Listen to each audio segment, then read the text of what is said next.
something magical about having enough property where you feel like your nature is doing what it's supposed to be doing. You know, it can act naturally. My name is Sally Taylor. I live in San Francisco, but I have a wonderful farm here in Virginia. It's really a woods that was bought by my grandfather in the 1930s at the end of the Depression with his brother. They were both great hunters. They used to come here to Powhatan County to hunt. And I, as a child, would come out here. And it was great because there was an old plow horse out here, and old Silver would let me ride her bareback. As a child, I thought it was heaven, and now I'm here at the end of my life enjoying it all over again. It's great. So the property in 1989 was basically cut, and it was planted to loblolly pine, which was the big thing in 1989. And after almost 25 years, I started looking into what should be done next in terms of the pine management. I then started researching with Virginia Tech about how to manage what I hoped would be, again, mixed hardwoods, because I felt like the property should be in mixed hardwoods, and I'd like to return it to that. I'm not quite sure how many of the Virginia Landowner courses I've attended, but it's closer to a dozen than half a dozen. And each one teaches me more about what I can do with this property. I'm always amazed how Jennifer Gagnon and the group come up with more and more new information. So it's been so useful to me, and I go every year thinking, all right, this is going to be the last year because they can't teach me anything else. And every year it gets better.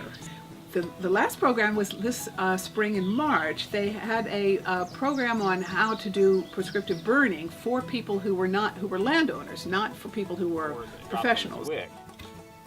And that gets saturated with fuel, and you light that on fire, and then you just walk down and it just drips out. And if it really pours out, then you can tighten up that screw and get it back to a drip. In the absence of wind, fire will follow a slope. So if you've got a slope like this and the fuels are right here, the fire's going to burn just straight vertical in the absence of wind, which is the same thing as, so here's the fire, here's the slope, and you take the slope away, that's the wind. It's the exact same phenomenon. So this is a case where I would definitely, use that water if it were right here. I have a wonderful woodsman, Earl, who works with me, Earl Tombs.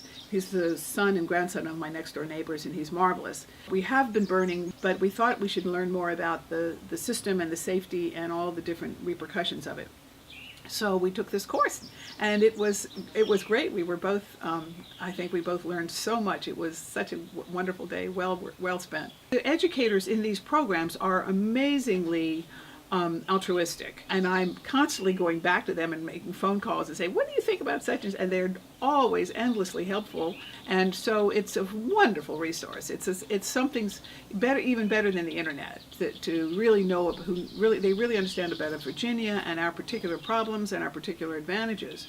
So it's something where you can't just go to some guy in another state and find out what's going on. A lot of this is very much unique to our part of the state.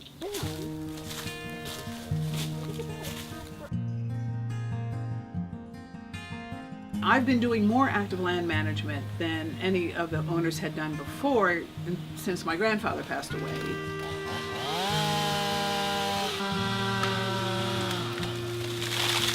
And I think it's partly because people didn't realize that it is important, and some people are managing for deer and some people are managing for something else, and some people aren't managing at all. I feel like it's really a responsibility, as you would take care of a house that if you owned it. You want to take care of property and woods, and though they look like they're growing and fine, they do need active management.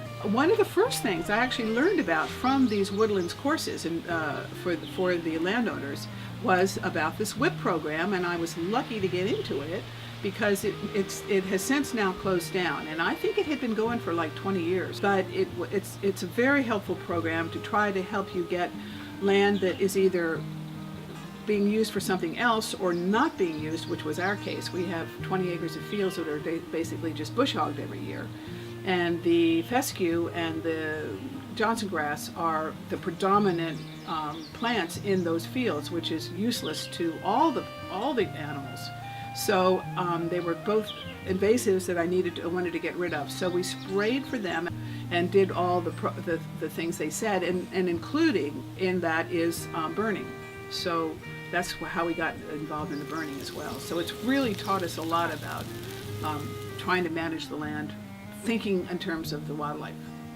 I'm not doing the conventional plant your loblolly, clear cut it, plant it again. So I'm so much more interested in the wildlife habitat than in just making money off the trees. So I feel like these programs that are taking care of the needs of the critters around here, especially since we're not growing anything in our fields, it gives us a chance to do something with the fields that is really positive.